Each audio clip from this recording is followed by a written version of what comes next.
Hello guys.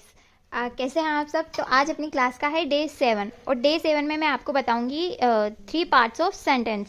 Sentence के 3 part. जब एक सेंटेंस बनता है तो उसमें क्या होता है महत्वपूर्ण, क्या इंपॉर्टेंट होता है, वो आज मैं आपको इस लेक्चर के अंदर बताऊंगी। सो सब्जेक्ट, सब्जेक्ट यानी कर्ता, सब्जेक्ट यानी कर्ता। सो इसकी परिभाषा देखिए। सब्जेक्ट वो होता है जिसके बारे में वाक्य में या तो बात हो रही हो या फिर वो जो किसी क्रिया यानी काम को कर रहा हो या तो बात हो रही हो। सब्जेक्ट यानी Ram is a good boy, तो राम इसके अंदर एक सब्जेक्ट है, क्योंकि यहाँ पर मैं बात कर रही हूँ राम की और राम एक सब्जेक्ट है, क्योंकि इसके राम के बारे में यहाँ पर बात हो रही है, तो राम एक सब्जेक्ट हुआ और उसके द्वारा किए गए काम को, जैसे राम खाना खा रहा है। अब खाना खाना एक काम है, पर वो हो किसके द्वारा रहा है? राम के द्वारा। तो राम क्या हुआ? सब्जेक्ट। और खाना खाना एक क्रिया होती है, राम एक सब्जेक्ट होता है। लाइक उसके द्वारा काम किया गया। दूसरे शब्दों में सब्जेक्ट किसी भी वाक्य का प्रमुख केंद्र होता है। अगर कहा जाए कि किसी भी वाक्य को बनाते वक्त सब्जेक्ट सबसे मेन होता है, क्योंकि अगर सब्जेक्ट ही नहीं होगा तो वो कार्य कैसे होगा। इसीलिए सब्जेक्ट एक वाक्य का प्रमुख केंद्र होता है। आइए, सब्जेक्ट की परिभाषा तो आपने देख ली। सेकंड, वर्ब की देखिए। कर्म, काम या कार्य। कर्म, काम या कार्य। जो काम कर रहा है और वो क्या काम कर रहा है, किसके द्वारा हो रहा है, वो एक सब्जेक्ट होता है। और जो काम हो रहा है जिसके द्वारा, उसे क्रिया कहते हैं। जैसे फॉर एग्जाम्पल, पहले इसकी परिभाषा देख लीजिए। क्रिया वो है जिसके माध्यम से सब्जेक्ट के कार्य या अवस्था की जानकारी मिलती है। मान लो आप ये कह रहे हो कि राधा सो रही है। राधा सो रही है, इस वाक्य में जो सब्जेक्ट है वो है राधा। राधा सो रही है, हिंदी लिख देती हूँ। तो इस वाक्य में जो सब्जेक्ट है वो कौन है? राधा। राधा इस वाक्य में सब्जेक्ट है। और सोना, जो सो रही है वो क्या है? सोना एक क्रिया है। स्लीपिंग इज ए क्रिया यानी वर्ब। स्लीपिंग क्रिया है, वो सो रही है, ये क्रिया है। अब आप देखिए, इसी के साथ एक एग्जाम्पल्स मैंने वो लिखे हैं। अयांश इज 8 मंथ, 8 महीने का है। इस वाक्य में सब्जेक्ट के कार्य की नहीं बल्कि वर्तमान अवस्था की जानकारी मिलती है। इस कार्य में सब्जेक्ट की नहीं बल्कि वर्तमान अवस्था की कार्य की अपन को पता चल रहा है कि वर्तमान अवस्था में ये अयांश जो है वो 8 महीने का है। अयांश जो है 8 महीने का, इसमें कोई क्रिया नहीं है क्योंकि अयांश एक 8 महीने का बच्चा है। ये इसमें बस ये बताया जा रहा है। अब नेक्स्ट देखिए। Ayansh was 8 months old. Ayansh was 8 months old.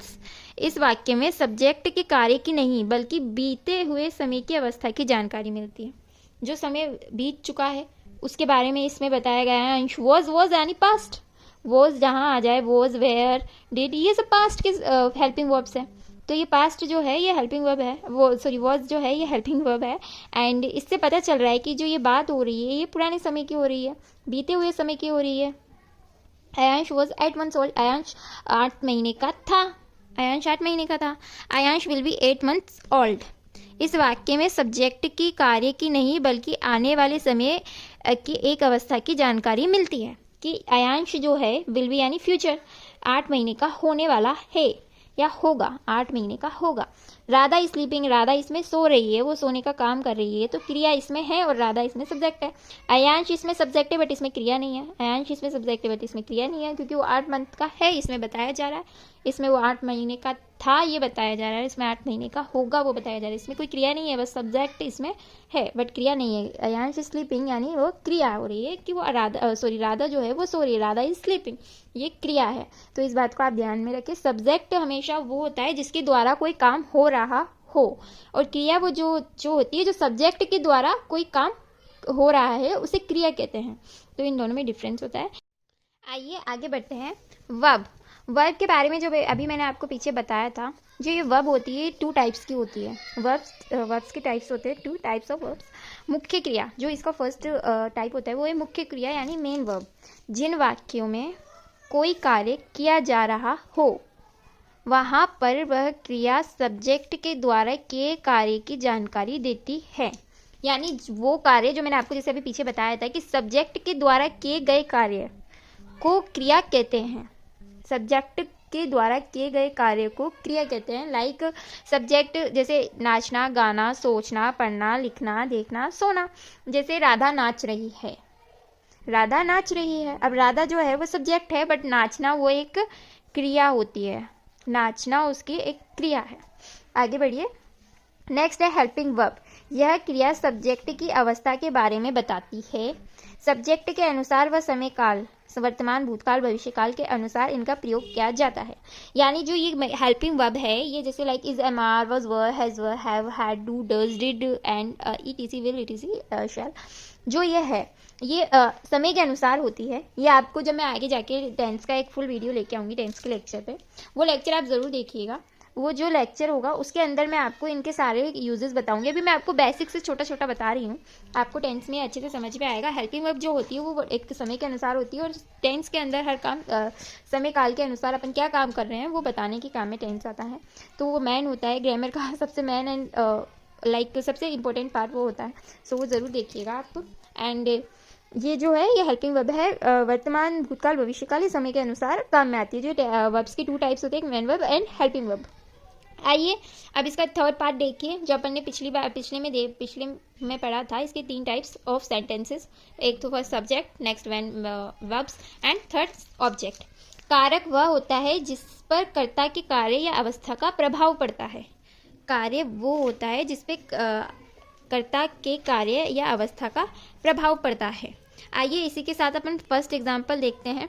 पापा पार्क में खेलते हैं।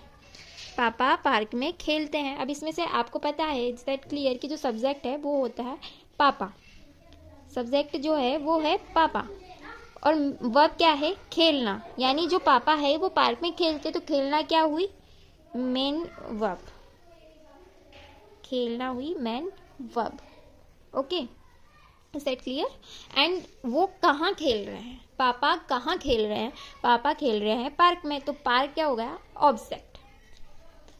सब्जेक्ट मैन वर्ब के बाद जो भी चीज़ सेंटेंस यानी वाक्य में रहती है वो ऑब्जेक्ट ही कहलाती है।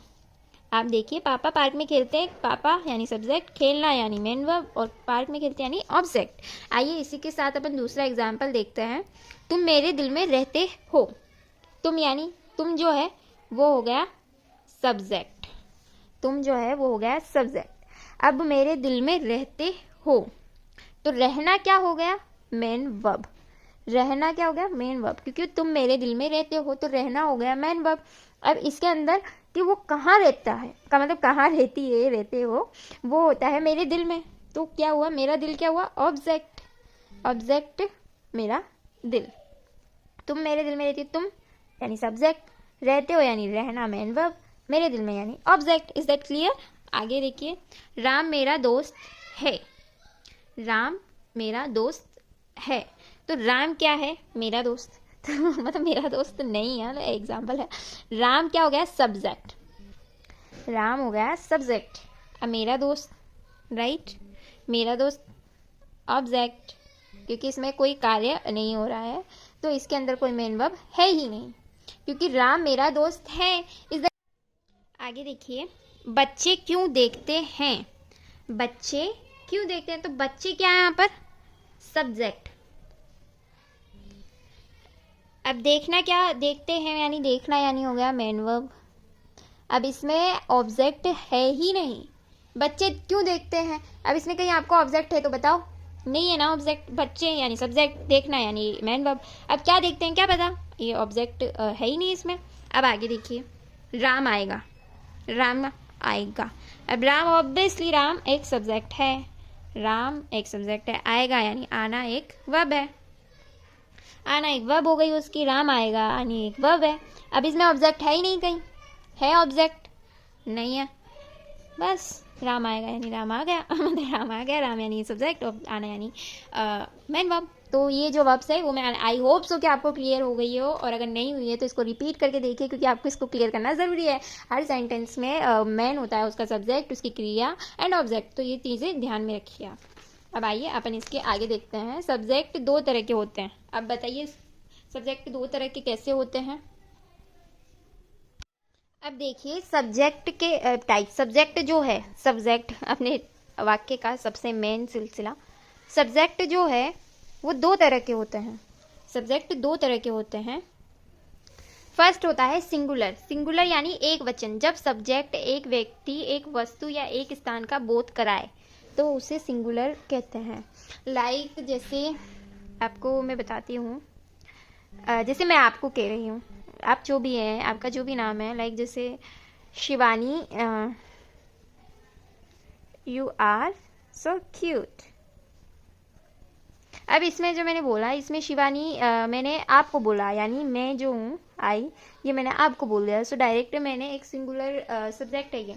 अब लाइक जैसे मैं ऐसे बोलती कि अपन दोनों बात कर रहे हैं, मैंने बोल दिया लाइक किसी के बारे में भी, रोहित, राहुल वगैरह जो भी है। जैसे राहुल, जैसे मैं बोल रही हूँ शिवानी, राहुल सो हैंडसम। अब इसमें गौर करिए, मैं हूँ, मैं हो गई एक, शिवानी ये भी है एक। अब हम दोनों जो हैं वो राहुल की बात कर रहे हैं, हम दोनों राहुल की बात कर रहे हैं। दैट्स मीन कि अब ये जो सब्जेक्ट है ये तीसरा है, ये जो जिसकी हम बात कर रहे हैं ये तीसरा पर्सन आ गया, यानी ये जो है प्लूरल हो गया। जब सब्जेक्ट एक से ज़्यादा व्यक्ति, वस्तु या स्थान का बोध कराए उसे प्लूरल कहते हैं। अब मैंने शिवानी से सिंपल कहा you are so cute, like मैंने शिवानी को बोल दिया, यानी इट्स सिंगुलर, क्योंकि मैंने ये चीज़ शिवानी को बोली। बट जब मैं ये चीज़ शिवानी से डिस्कस कर रही हूँ कि राहुल बहुत हैंडसम है, राहुल बहुत हैंडसम है, दैट्स मीन कि मैं राहुल जो है वो इसमें, राहुल इसमें थर्ड पर्सन है, थर्ड पर्सन यानी प्लूरल। राहुल थर्ड पर्सन है, इसलिए ये प्लूरल रहेगा और प्लूरल आएगा। तो इस चीज़ का आप ध्यान रखिए। मैं आपको कुछ एग्जाम्पल्स के साथ इसको बताती हूँ। लाइक जैसे फर्स्ट एग्जाम्पल अपना है, अपना लाइक मैं आपको क्या क्या एग्जाम्पल दूँ।